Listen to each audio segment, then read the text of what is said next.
Hey everyone, this is Rocky from WeLearnChess.com, and it's been forever since my last video. But hope you guys had a happy New Year and are playing lots of chess. I caught a pretty cool checkmate when I was playing over the Christmas holidays. Actually, it was on Christmas, so I wanted to show you guys that. And I was actually surprised because I didn't think I would see the same pattern again for a while, but I actually caught almost the same pattern tonight. So just figured I'd show it because it was kind of fun. I was trying to play some 5-0 games. I was getting killed. I lost like 100 rating points. Anyway, this was a 15-0 game. I played this one on Christmas. I had white. My opponent played a dragon. And I played this Yugoslav attack. I think this is pretty good up till now. I don't know if King B1 is actually the right move or not. It might be too slow. But you have to play that at some point. But maybe there's a certain time you're supposed to play it. And here I think I should have played G4 first, actually. But yeah, this gave him a chance to close this down temporarily, and then it takes a little time to organize G4, so probably G4 first, and then if something like A6, then playing like this, and still it's not totally easy to break through here, but yeah, something like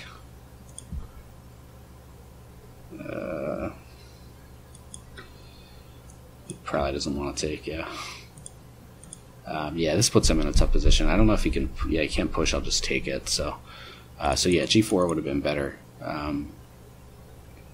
Anyway, back to the game. I didn't play G4. I played H4. So okay, he closes down temporarily. And so I was trying to organize the G4 push. It's a little bit slow. This knight maneuver is common. The knight comes here and then tries to go here and get rid of one of White's bishops and open up the C file a little bit more. Or I guess put more pressure on the C file because the rook's going to come down and retake that knight, and then it'll start to double and triple up if he can, I guess. Or just sacrifice the exchange on this C3 square. That happens a lot too. Okay, so try to trade this bishop, and he gets the knight in there, as we said, and we get this position here. And yeah, I guess it is a little bit tough here. I mean, I want to be able to play G4, but it's hard to get one of my knights to a square to support that quickly. So, I mean, I guess I could just play it anyway and just sacrifice the material. I'm not sure how that would look. Maybe just trying to open up the file. But he also has this rook move, which sometimes works and sometimes doesn't.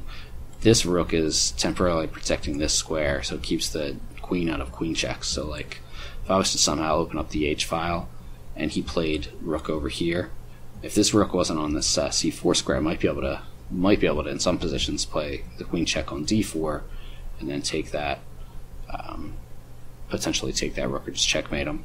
Of course, he'd have E5 in that position, so it's not really like it'd be that easy to do, but it has happened in some games that I've seen. The diagonal is weak now without the bishop, so okay. So anyway, we get this position here, and I guess now my idea was to try to push for F5 and open up the G file that way.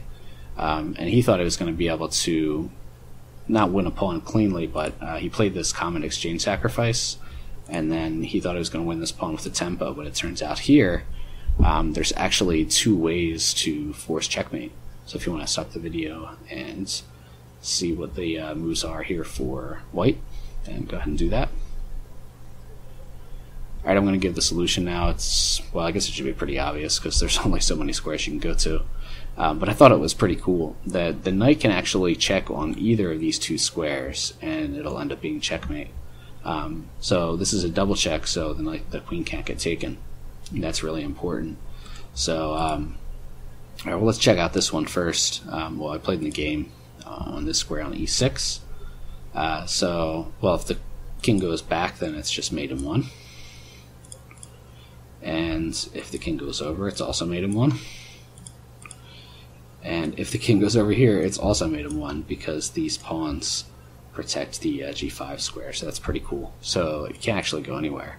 Now I thought I had to play here in the game, but I didn't actually see that I could also have played this check, and obviously same thing, if the king goes back it's mate, and if the king goes over it's mate. And now the king actually can't go over to h6 anyway, so he's actually forced to go to one of those squares, so either one it's going to be mate. So pretty cool. Either way, that works. The one that I played in the game maybe was actually even a little trickier, but the pawns were here in the right spot, so pretty cool. So okay, that was I guess about 2 weeks ago, and then I was playing a Blitz game tonight, and let me just load this up here. Okay, so also had white, and it was also Sicilian. I played the Smith-Morra here, and he actually played into the Gambit, which a lot of people seem to avoid. Trying to go into the Dragon is kind of interesting here. There's some interesting lines with like a pawn sack on a double pawn sack, I guess, because I've already sacked one with a pawn push on e5, and actually maybe there is that common trick where you can push this pawn, and if he takes it, then play that check on f7, and then because this file's open, yeah, would that work here actually? Like if he took that here, let me see.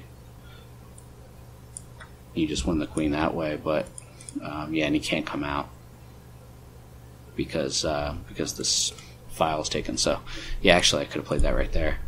Okay, but anyway, 5-0 is pretty crazy. So at least for me, I'm really slow. I mean, I've tried playing 3-2, and it's really terrible at that. I'm really bad at 5-0, but I don't know, I just come across so many cheaters on the longer time control. It's getting old, so trying to see what I can do, but the time control's so fast, though. It's hard to play good quality chess.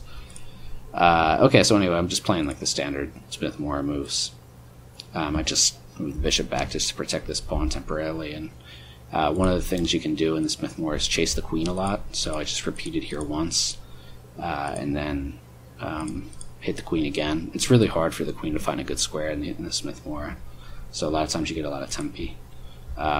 So yeah, he's attacking this pawn, but all his pieces are on the back rank, and I'm almost fully developed. So I was trying to come up with something, and I don't think I really did here. But yeah, allowing trades is a terrible idea.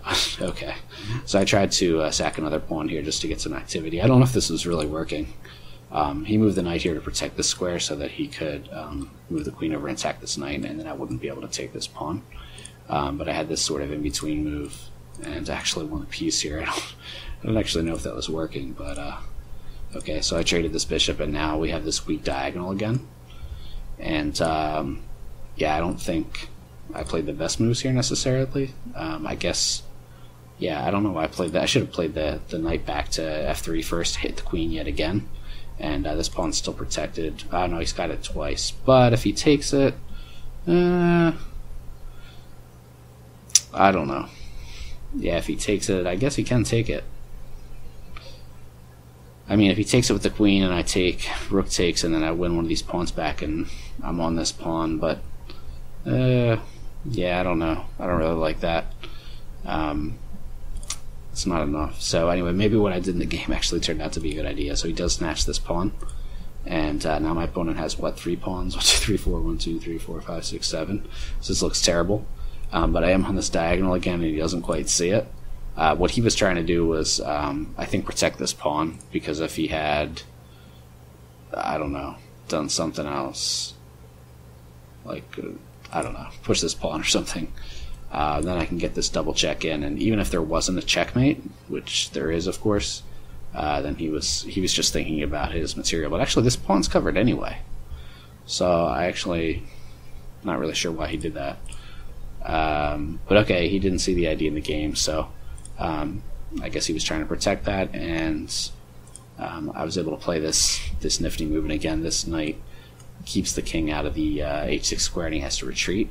And okay, if he goes straight back, then obviously it's mate in 1, and if he tries to run this way, play here first, the knight has the escape square, so I just play the back rank right away, because the other way it's not mate. That is mate, because the knight keeps it out here. So he actually can't go anywhere, and obviously if he went here, then it's just mate. And I thought again in this game that I had to play this knight, or this square for the check, because it kept the king out of this retreat square, but it turns out the other square is just as good. Again, this is double check, so neither of the pieces can be taken. And now if he tries to run here, I've got this move, which is cool. And the only thing he can really do, he can't go here, can't move anywhere, can't go back, so he would just have to sack the queen and get mated that way. Kind of like a sideways back rank mate, so that would be pretty cool too. Actually, either one of those would have been more fun than him resigning. But if your opponent does a really cool checkmate, it's kind of nice to let him do it. But I guess a lot of times we're kind of pissed off when we're losing, so it's understandable. But anyway, I hope you enjoyed those checkmates, and hopefully I won't take so long for my next video. All right, see you around.